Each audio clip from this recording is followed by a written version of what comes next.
Good morning students. बच्चों, हमने last जो लेक्चर किया था, एक टॉपिक स्टार्ट किया था इंटरेस्ट ऑन कैपिटल। उसके अंदर मैंने आपको इंटरेस्ट ऑन कैपिटल की 5 कंडीशंस बताई थी कि if partnership deed is silent as to interest on capital, मतलब पार्टनरशिप डीड में इंटरेस्ट ऑन कैपिटल की रेट ही गिवन नहीं है। रेट गिवन नहीं है तो कैपिटल पे क्या नहीं देना, इंटरेस्ट नहीं देना। सेकेंड कंडीशन बताई थी मैंने कि रेट गिवन है लेकिन रेट के साथ कंपल्सरी वर्ड नहीं है। कंपल्सरी के लिए मैंने 5 वर्ड बताए थे आपको: charge on profit, irrespective of profit, against of profit, even firm involves in loss.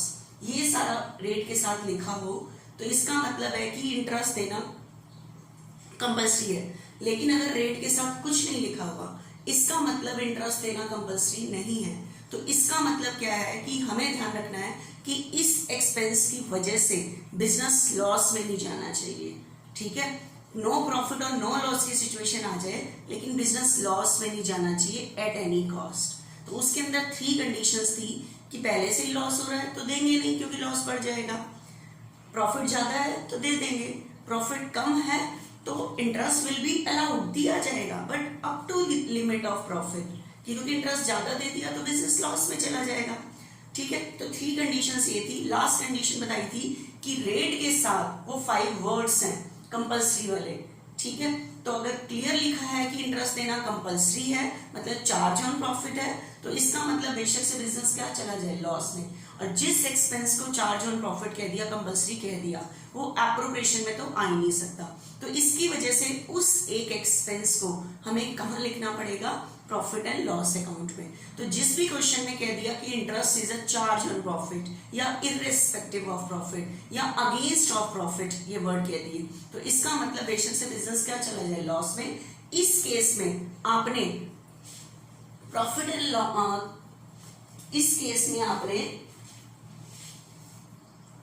इस केस में बच्चे आपने प्रॉफिट एंड लॉस एप्रोप्रिएशन में ना लिख के प्रॉफिट एंड लॉस अकाउंट में लिखना है। ठीक है, तो आज मैं आप सम स्टार्ट कर रही हूं, देखना बच्चे ध्यान से। आज इंटरेस्ट ऑन कैपिटल के टोटल सम फिनिश होते हैं।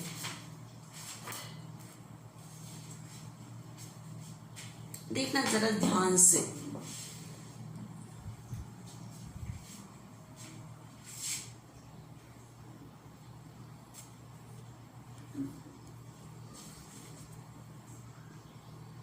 A and B contributed rupees 5 lakh and 3 lakh respectively by way of capital, on which they agreed to allow interest 6% per annum। देखो कह रहा है कैपिटल पे 6% इंटरेस्ट दिया जाता है, लेकिन 6% अभी सिर्फ रेट आपको पता लगी है, कंपल्सरी है या नहीं ये आपको पूरे क्वेश्चन में पता लगना चाहिए।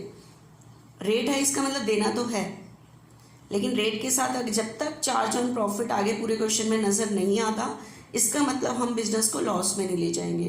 Their respective share of profit is 3:2 and the profit for the year 40,000 before allowing interest on capital. ये आपको प्रॉफिट दिया हुआ है इंटरेस्ट ऑन कैपिटल से पहले वाला। Prepare the necessary account to allocate interest on capital in the following case. आप एक नेसेसरी अकाउंट बनाओ, क्या देने के लिए, इंटरेस्ट ऑन कैपिटल। तो इंटरेस्ट ऑन कैपिटल हम प्रॉफिट एंड लॉस एप्रोप्रिएशन में देते हैं, तो profit and loss appropriation account बनाना है। अब कंडीशन लिखी हुई है वो जो कंपल्सरी है या नहीं है देखना। When partnership deed is silent, अब ये नहीं कह रहा when partnership deed is silent as to interest on capital, क्योंकि रेट तो गिवन है देखो ऊपर पूरे क्वेश्चन में।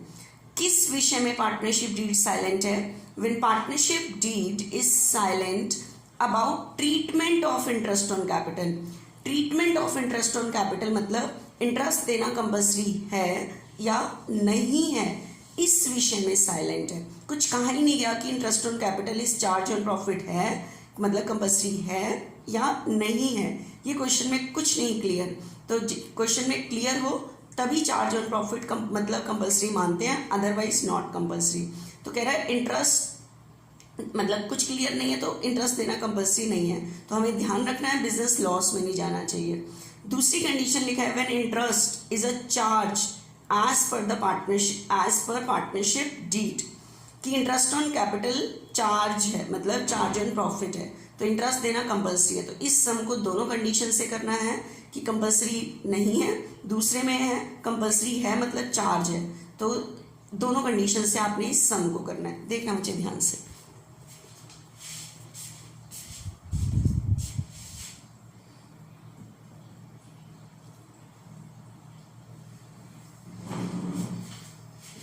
उसने कहा था इस क्वेश्चन में कि इंटरेस्ट देने के लिए profit and loss appropriation account बनाओ। तो हम profit and loss appropriation account बना रहे हैं, ठीक है। ध्यान से देखना, आपके पास है profit and loss appropriation account, ठीक है। आपको सम स्टार्ट करने के लिए प्रॉफिट गिवन है बच्चे 40,000 by profit and loss account 40,000। Capital में क्या देना है बच्चे? Interest to interest on capital A और बी। एक बार ए और बी का इंटरेस्ट निकालो। ए की कैपिटल है बच्चे 5 लाख, ठीक है। ए की कैपिटल 5 लाख है, तो आपके पास जो इंटरेस्ट ऑन कैपिटल कैलकुलेट होगा वो ए का 5 लाख, 5 लाख पर बचे 6% 30,000, और बी का इंटरेस्ट देखो 3 लाख कैपिटल है, 3 लाख पर 6% 18,000 इंटरेस्ट, ठीक है। तो इतना इंटरेस्ट है, ये अब एक्चुअल इंटरेस्ट है बच्चे। मैं फर्स्ट कंडीशन से कर रही हूं अभी,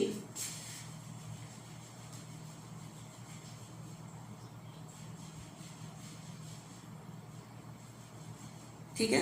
इंटरेस्ट ऑन कैपिटल 5 लाख पर 6% 30,000 और 3 लाख पर 6% 18,000।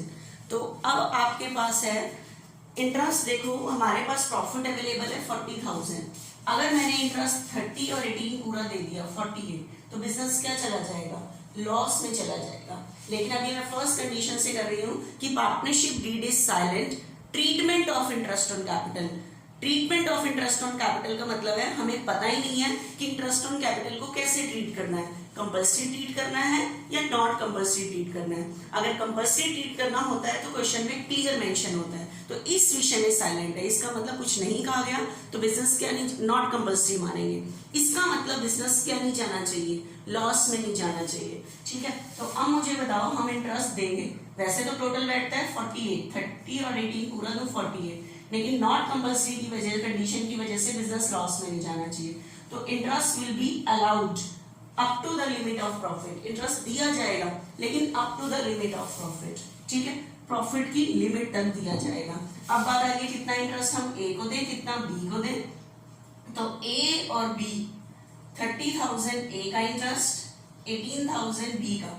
तो मैंने कहा था ये प्रॉफिट शेयरिंग रेशो में नहीं, अगर ऐसे कम देते हैं तो जितना उनका एक्चुअल इंटरेस्ट देना था उसको काट के जो रेशो बनेगी that is called ratio of interest. आप इसे कैपिटल की भी रेशो कह सकते हो कि कैपिटल और इंटरेस्ट की रेशो सेम होती है, ठीक है। 5:3। तो ये जो इंटरेस्ट 40 आप इनको दोगे 5:3 की रेशो में, दैट मीन्स 25,000 इसको दिया जाएगा, 15 इसको दिया जाएगा। ये कैसे कैलकुलेट किया हमने?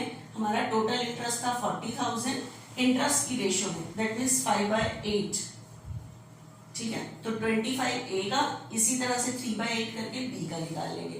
तो ये हमारा फर्स्ट कंडीशन के अकॉर्डिंग बच्चे सम सॉल्व हुआ कि आपको करना क्या है इस क्वेश्चन में, ठीक है।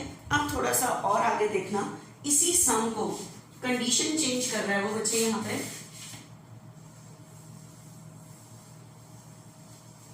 इस सम को वो दूसरी कंडीशन से करने को कह रहा है कि interest on capital is charge as per the partnership deed. Charge मतलब कंपल्सरी है इंटरेस्ट देना, और जब मैंने कह दिया कि पार्टनर से रिलेटेड अगर किसी भी खर्चे को वो कंपल्सरी कह देता है, चार्ज ऑन प्रॉफिट कह देता है, तो वो एप्रोप्रिएशन में आ ही नहीं सकता। उस केस में आपको उस एक एक्सपेंस को कहाँ लिखना पड़ेगा? Profit and loss appropriation, sorry profit and loss account में। तो दूसरी कंडीशन है बच्चे when interest is charge as per the partnership deed, कि इंटरेस्ट एक चार्ज है, कंपल्सरी है, तो कंपल्सरी है, तो इस केस में मैं एप्रोप्रिएशन अकाउंट नहीं बनाएंगे, प्रॉफिट एंड लॉस अकाउंट बनाएंगे, ठीक है। तो हमें बनाना है बच्चे प्रॉफिट एंड लॉस अकाउंट।